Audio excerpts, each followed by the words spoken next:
Donc maintenant, on va lancer la discussion. Est-ce qu'il y a deux sujets à traiter qui sont les fractures du radius et les fractures du carpe. Alors sur les fractures du radius, est-ce que vous avez des questions particulières?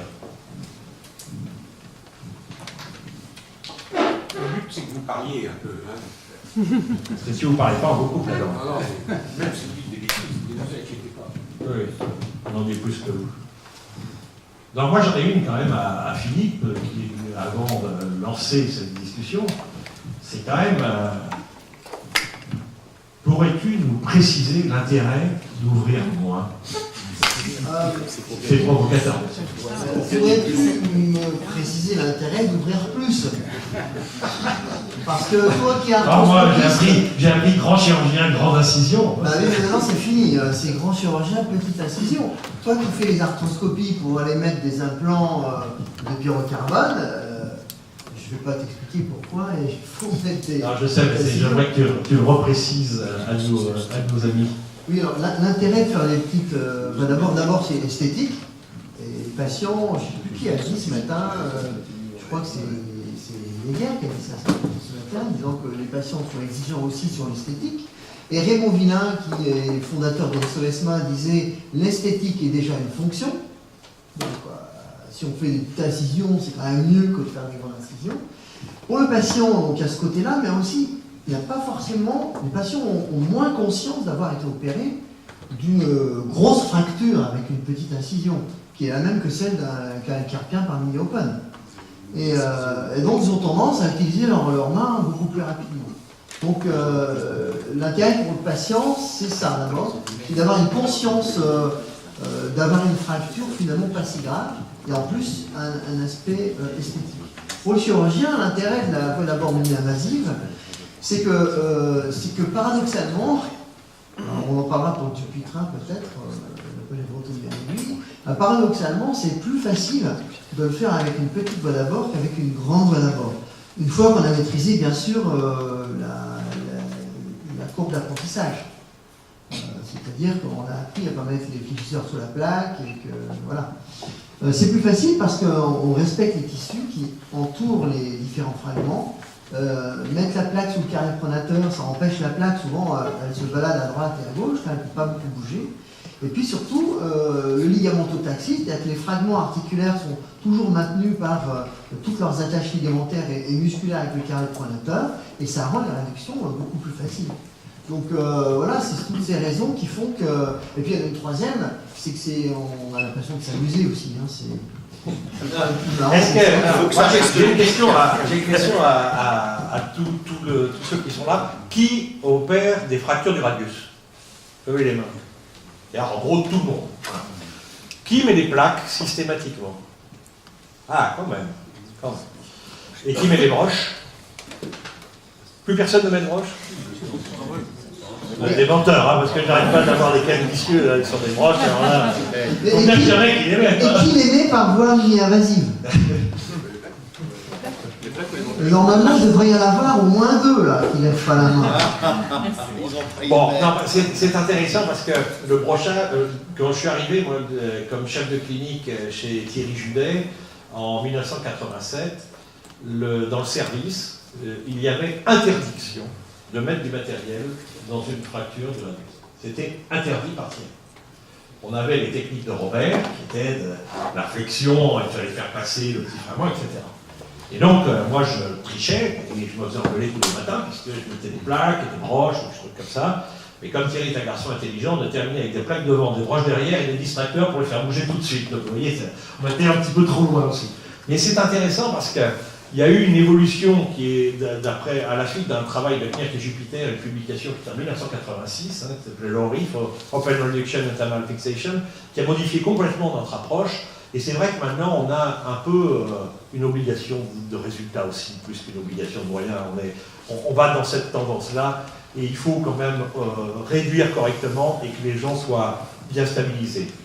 Et personnellement, dans ma pratique, je ne fais plus de fracture du radius, mais en revanche, je vois énormément de cas vicieux, et l'essentiel des cas vicieux que je vois, ce sont des hyper-réductions sur des brochages intrafocaux qui ont été mis, qui entraînent des troubles de pronosupination et qui nécessitent la mise en place d'ostéotomie. Donc ça, vraiment un message à faire passer, faites très attention lorsque vous faites des réductions, de ne pas faire des hyper-réductions. Et les plaques sont vraiment essentielles. Est-ce que quelqu'un a des questions sur le... Moi, j'ai une remarque supplémentaire à faire, et tu as raison d'insister. Tu as raison d'insister sur l'ostéosynthèse par plaque, parce qu'on sait bien qu'avec les broches, il y a le collapsus, il y a un raccourcissement des épiphyses. Et puis surtout, ça nous a permis d'être très vigilants sur la radio cubitale inférieure. Et on a réduit considérablement ces poignées douloureux cubitaux, qui sont parfois un problème très difficile à traiter. Tout à fait, ça on en entendra cet après-midi du reste de ces problèmes cubitaux, et ça c'est vrai que c'est essentiel. Est-ce qu'il y a d'autres questions sur ce sujet des fractures du radius? Parfait, nous allons donc passer aux fractures du scaphoïde. Alors, là, j'imagine que vous êtes amené à voir dans vos pratiques quotidiennes des fractures du scaphoïde. J'imagine. Comment les traitez-vous? Est-ce que Lucille, Weiss, tiens. Allez, prenez le micro. Allez, prenez un micro et racontez-nous votre expérience. Si la fracture n'est pas déplacée, que je suis sûre qu'il n'y a pas de trouble de rotation, je propose aux patients les deux techniques. Je laisse le choix entre la chirurgie ou le traitement orthopédique en lui expliquant. Comment es-tu sûr qu'il n'y a pas de trouble de rotation? Il faut vraiment qu'on voit à peine le trait, qu'il n'y ait pas d'écart intertegmentaire. Ça c'est intéressant parce que c'est vraiment un des points critiques, ça. À partir du moment où il y a un dixième de millimètre d'écart, il y a un trouble de rotation, c'est sûr. Donc ça c'est intéressant, mais tu as raison. Hein. Et là on continue. Donc, je propose quand même aux patients les deux techniques entre le traitement ortho et le traitement chirurgical. Je laisse le choix par contre dans ces cas-là. Et sinon, s'il y a le moindre doute, le moindre trouble de rotation, le moindre écart fragmentaire, c'est la chirurgie sans hésiter. Tu fais une chirurgie ouverte ou percutanée? Ça dépend. Ça dépend. Quand c'est peu déplacé, je le fais en percute, mais quand c'est très déplacé, pour l'instant, je le fais encore assez ouvert. Vous pouvez nous dire qui accepte encore le traitement orthopédique? La proportion? Très peu. À chaque fois, je leur propose et ils veulent la chirurgie.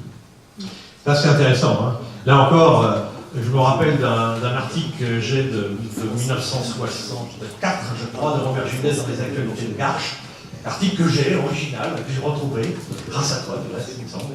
Et dans cet article, il disait, s'il vous plaît, parce que c'était les rapports de ces staffs que je n'ai pas connus, il disait, s'il vous plaît, si j'ai une fracture du scaphoïde, mettez-moi vite une vis que je puisse retourner opérer demain. C'était vraiment rigolo. Alors, donc, vous avez vu que la tendance maintenant, c'est ça, hein, on est quand même assez chirurgical. Il ne faut pas être chirurgical pour être chirurgical. Hein. N'oubliez pas une chose, une vraie fracture non déplacée consolide en 4 semaines avec une petite attelle simple. Donc, les gens peuvent conduire la voiture, ils peuvent vivre normalement. Enfin, donc, il faut bien peser le pour et le contre. Hein, quand même, hein. C'est une vraie fracture non déplacée consolide. Et même, je suis persuadé qu'il y a des gens qui ont des fractures non déplacées, qui n'ont pas fait de radio, qui ont guéri tout seuls. C'est quasi évident. Autre chose, c'est les... Oui. Juste à dire, au début de ma carrière, je fais toute espèce de chirurgie, y compris celle de la main. Et étant médecin des cyclistes, et notamment du Tour de France, nous avions énormément de fractures du scaphoïde. On les opérait et on reprenait leur guidon quasiment dès le lendemain parce que il fallait continuer la course et continuer le week-end. Voilà. Oui, des jeunes précurseurs, ça c'est quand même déjà extraordinaire. Déjà. Mais tu as raison, hein, c'est tout à fait. Une question. Une question. On n'a pas parlé de l'intérêt du scanner en préopératoire, parce que moi je sais que souvent une fracture du scaphoïde aux urgences on dit un scanner et en consultation dans la semaine. Vous réalisez systématiquement des scanners en quelques urgences. Tu as absolument raison. Tu as absolument raison. Je n'ai pas parlé parce que je considère que ce n'est pas une nouveauté, j'ai sur mon temps, puisque tu poses la question, tu vois. Ça a été démontré également par Tim Davis. Hein, c'est un travail qui est assez ancien. On a cherché quel était le meilleur examen pour l'analyse des fractures du scaphoïde, et c'est le scanner qui est arrivé largement en tête, bien avant. Bon, bien sûr, l'IRM aussi, c'est possible. Maintenant, les scanners sont relativement faciles à avoir, mais tu as raison. Dès qu'il y a le moindre doute, il faut faire un scanner, et ça, pareil. Hein. Surtout si vous choisissez si le patient décide de prendre un traitement, tu as une fracture dite non déplacée et qui choisit un traitement orthopédique, soyez sûr qu'elle soit vraiment déplacée, non déplacée. Mais tu as raison, c'est une très bonne question. Donc le scanner, c'est un reste de l'examen. On arrive dans les pseudarthroses. Alors, qui fait des matyrus?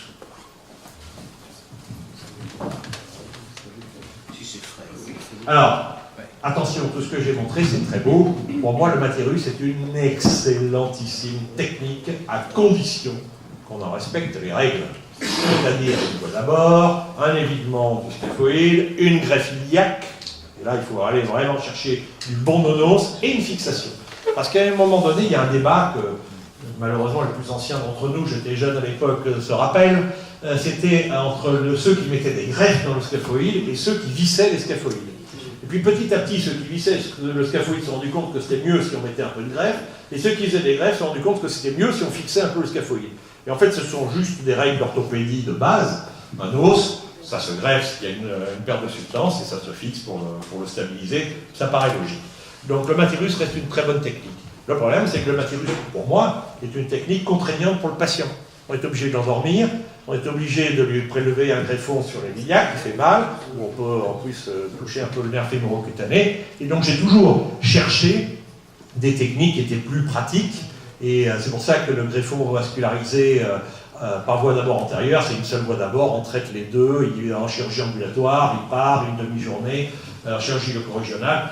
J'ai jamais dit que c'était une technique supérieure, j'ai dit que j'espérais qu'elle était au moins aussi bien qu'un bon matyrus bien fait. Voilà, c'est juste plus simple. Et là, la greffe arthroscopique, c'est juste spectaculaire. Bon, moi, je ne fais pas bien celle du corps, mais je vais apprendre, parce que Cognet, par exemple, à Reims, si vous pouvez aller le voir, lui, il a une excellente, une très grosse expérience de cette technique, il a des résultats magnifiques. Donc, moi, je l'ai fait sûrement mal. En tout cas, c'est vraiment des choses, ça, c'est un bouleversement dans le traitement. Bon, il est 12h30, M. Gilbert, qui est responsable du repas, qui fait la cuisine.